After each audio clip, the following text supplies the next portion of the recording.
to talk about aspect of AI that's got me kind of psyched.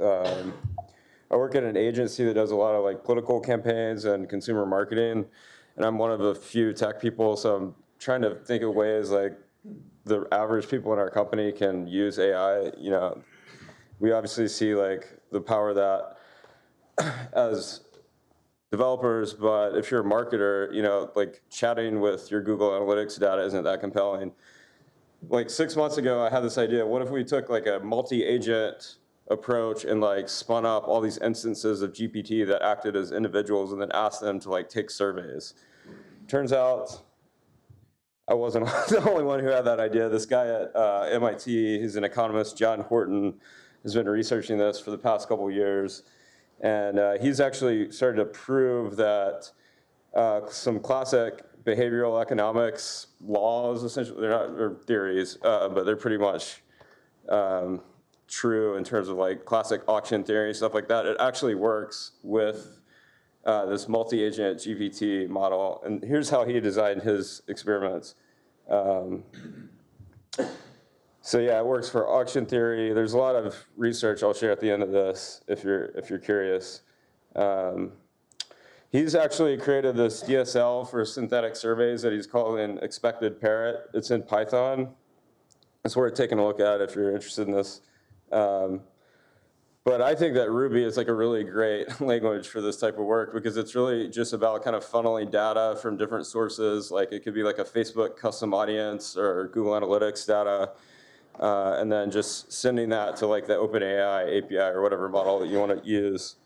You might be familiar with LangChain. I think we need to get more involved in this type of work as a Ruby community and not really leave it all to Python, to be honest. This is the assistance API that Daniel was showing earlier. This is how you would spin this up with the OpenAI API. And then this is really important. Like we're not trying to perfectly like mimic human behavior. If you could run a test, like take the ad conversions in Facebook, like they're obviously going to be rolling something out within their ad tool at some point like this. But if you could like pre-flight, you want to A/B test like 10 different headlines for your ads. It's basically anything where there's a metric that you can measure and there's a choice that has to be made. You could pre-flight it through this type of synthetic focus group.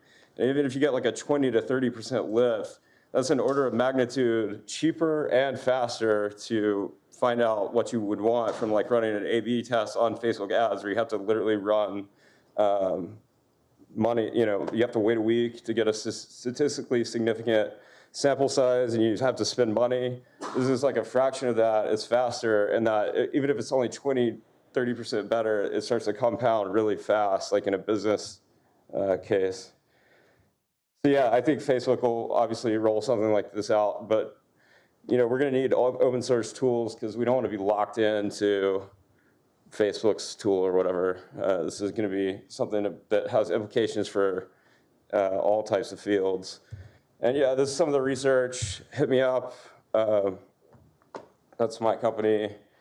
And I'll leave you with that quote from the CEO of Box. I feel like this idea was one of the first things outside of how we're using GPT for coding it's really wasn't possible until GPT-4. And it's also not really been used, but it's not like future tech. Like it's working now, and these papers are starting to show that it is working. So that's it.